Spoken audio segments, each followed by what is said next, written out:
나서 제일 중요한 여기에 대해서만, 그리고 거기에 들어가는 도로만 인가계획을 받고 10-2 사랑제일교회와 안식교에 대한 종교시설부에서 인가계획을 아예 넣지 않았던 거예요. 이게 이제 문제의 발단이 시작되는 겁니다.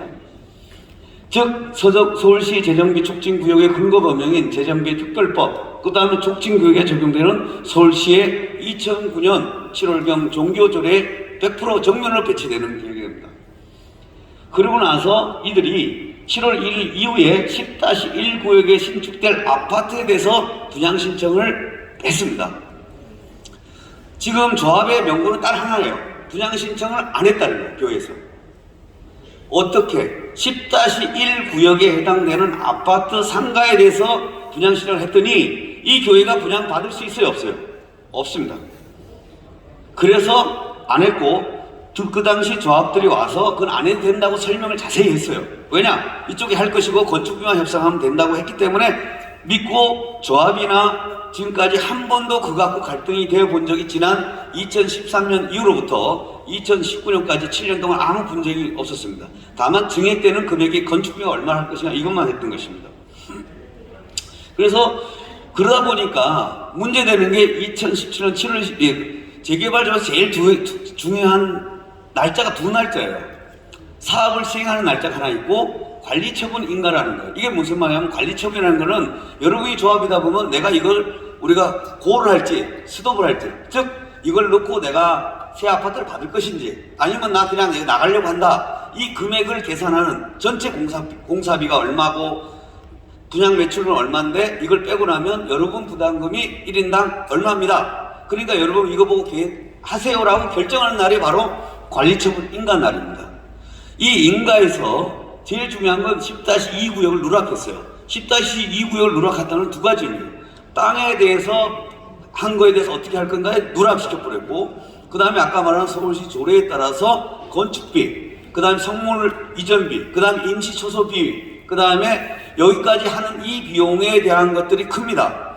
이거에 대해서 조합원들은 알려줘야 돼요. 예상해서 추정치로. 그래서 여러분이 이만큼 부담되니까 조합원 부담분이 되니까 이걸 하셔야 되는데, 왜 누락했냐? 이걸 넣으면 금액 조합원들이 싫어할 것 같으니까 속이기 위해서 일부러 안 알려줬던 겁니다. 그러면서 전체 예비비만 얼마 잡았냐면 100억을 잡아놨어요. 기타 전체 비상 비용을 100억만 설정해놓고 조합원들도 받았습니다. 그러고 나서 당시 이 분양시를 하면서도 그 당시에도 이렇게 종교교로 설정되지 않은 종교시설에도 저걸 안 한 경우, 가락동 지역 같은 경우는 2017년 4월 달에 관리처분을 했다가 서울고등부는 취소한 게 2017년 4월 달이에요. 그때도 이걸 했었으면 그 관리처분 그냥 무효가 되는데 조합이 또 속입니다. 이거는 구역이 편성되지 않은 조합들에 대한 거고, 아니 사랑제일교회는 10-2로 서울시 했으니까 아무 걱정하지 마세요 라고 해서 관리처분에서 3개월 내에 취소를 할 수 있거든요. 그걸 또 속입니다. 그걸 넘기게 해요. 그래서 안 했습니다. 그러면 이렇게 누락하는 방식이 정상적인 방식이 아니라는 걸 제가 보여드리겠습니다. 이게 용인 8구역 주택 재개발 조합입니다. 이것도 여기가 똑같은 방식으로 만든 겁니다. 용인시가 낙후되니까 전체를 일대를 개발하다 보니까 어떻게 된가? 자, 여기 보시면 주택 부지가 여기도 보면 35,000제곱미터입니다. 상당한 면적이죠. 근데 여기 도로, 공원, 이것도 정비 기반 시설도 하죠. 그 다음에 여기 뭐가 있냐면 종교시설 3,309평방미터를 넣어가지고 관리처분 인가를 받았어야 되는 거예요. 여기만 이게 정상적인 일반적인 방식인데, 특히 이 사랑 제1구역 시장이 19역, 이 재개발 조합이 바로 잘못한 것이 바로 저것을 잘못한 것입니다. 그리고 만약에 여기 누락했다면 구청에서 친절하게 안내를 했어요. 만약에 이거 인가계획에서 안내한 바에 만약에 이게 좀 변경돼야 하면 어떻게 하라 그래요? 변경인가를 받으면 돼요. 근데 변경인가를 하지 않았다는 거예요. 그래서 결론적으로 조합에서는 또 저희가 봤더니 뭐가 아까 목사님 말씀한 것처럼 10-2가 2,860이라고 했는데 2,500으로 확 줄였어요. 그래서 갑자기 협의를 안 하고 계획 도면을 바꿔버린 거예요. 그러면서 아파트 상가 면적을 늘리고 조합을 2,686에서 2,591로 줄여버립니다. 그리고 안 시켜도 650에서 625로 또 줄여버려요. 서울시에 이렇게 하라고 해서 자기들이 들어가 놓고 이걸 갑자기 이민을 누리고 자기 아파트 구역을 누리는 거예요. 이것은 조합이 불법적으로 많은 이득을 취한 부분이 있는 거예요. 여러분이 만약에 조합이라고 하면 땅 한 평이 조합 빌라 같은 경우는 대지 지분이 아주 적어요. 그 뭐 몇 평 가지고도 지금 아파트 평수가 왔다 갔다 합니다. 그런데 이렇게 사랑제일구 2591을 이렇게 대폭 줄여놓고 안식교를 줄이는 과정이 있었다고 생각해 보세요. 그걸 또 여러분이 모르게 속고 있다면 가만히 있겠습니까? 그리고 무엇보다도 지금 10-2 구역에 대해서 사업식 인가를 전혀 안 받고 있어요. 지금 사랑제일교회를 땅을 바꿔주겠다고 했는데 그걸 안 하고 있죠. 환지 처분도 안 하는 거예요.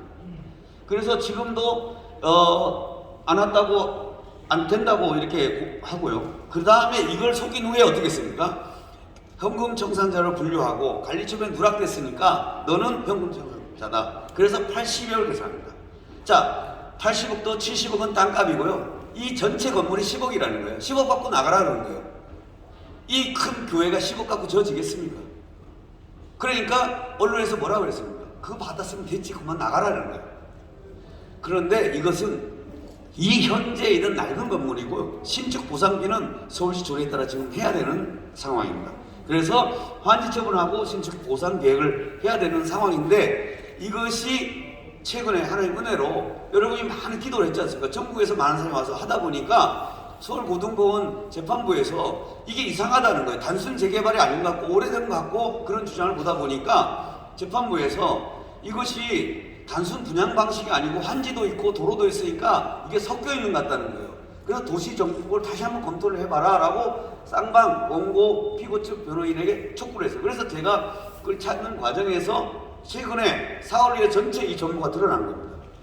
드러나다 보니까 항소심에서 사실은 2월 달에 결심하려다가 4월 1일 날 저 정보가 드러나니까 재판부에서 이 여기에 대한 모든 우리가 의문점이 생겼잖아요. 그거에 대한 모든 증거 실체를 하라는 거예요. 그리고 5월 27일 날까지 다음 기를 잡고 그 사이 모든 증거 실체를 받고 그 다음에 6월 1일 날 조정기를 따로 잡기로 했어요. 그리고 이렇게 하기로 됐습니다. 항소심에서 이렇게 하는 것은 아주 이례적인 겁니다. 그만큼 조합이 한 것들이 문제점이 드러난 것입니다. 그 다음에 지금 왜 두 번째 이 점유 현황을 가지고 조합과 교회 사이는 그렇게 나쁘지가 않았어요. 뭐 속였으니까 좋게 속고 있는 상태였죠. 그런데 여기에 대해서 등기부등 하나만 달랑 가지고 소송이 들어온 거예요. 그런데 여러분 잘 아다시피 여기에는 뭐가 있냐면 한국 선교은행이 있습니다. 이게 언제 되냐면 2014년입니다. 바이블 선교회는 16전 고유번호증입니다. 이거 성북세무서에 2016년도에 임대차 계약 들어가야지만이 나오는 겁니다.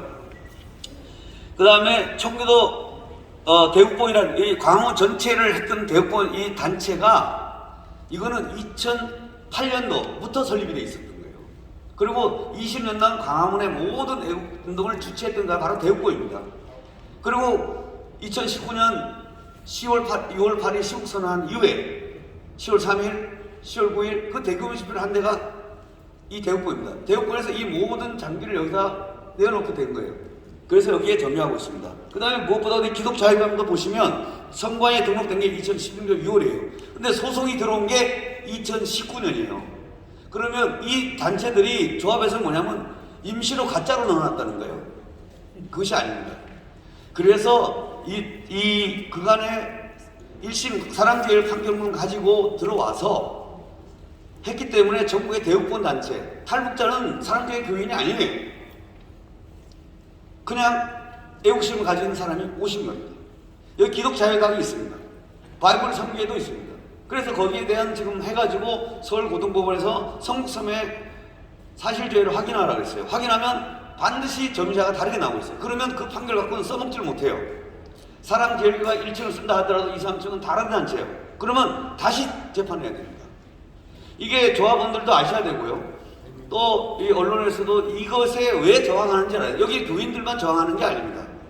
그래서 이번에 송치된 내용을 보면 교회 목사님과 성도 몇 분이 계시지만 대부분 대국본 성도, 그 다음에 바이블랜드, 청교도 영성훈련원, 그 다음에 그냥 애국 성도 이렇게 오신 분들이 많아요. 그에 비해서 조합에서는 또 보시면 집행 과정에서 보세요. 이것이 대단히 중요합니다. 자, 이게 뭐냐면 이 죄명이 특수공무집행방해죄로 기소를 했어요. 송치를 했어요. 근데 보세요. 이게 뭐냐면 명단입니다. 경찰 제복 같은 겁니다. 용역 인부가 공무원이 되는 순간은 뭐냐면 먼저 조합에 구청과 법원과 경찰서에 신고합니다. 우리가 축구 선수가 내가 누구누구 뛴다. 1번부터 라인업을 하잖아요. 13번까지 누구누구 출전할 것이다 라고 등록하고 뛰는 거지, 등록 안 하는 사람가 뛰면 이 불법이라고 그러거든요. 마찬가지로 조합에서는 저 명단을 가지고 그걸 대조해서 1번부터 569, 567, 1000번까지 쫙 연구를 하는 건데, 여기 지금 폭력을 했던 사람들은 전부 다 어떤 사람이냐면 이걸 뺐다는 겁니다. 여기에 원래 정상적이지 않은 사람이 이 옷을 깡패한테 입히는 겁니다. 그리고 철거 반원한테 입히는 거예요.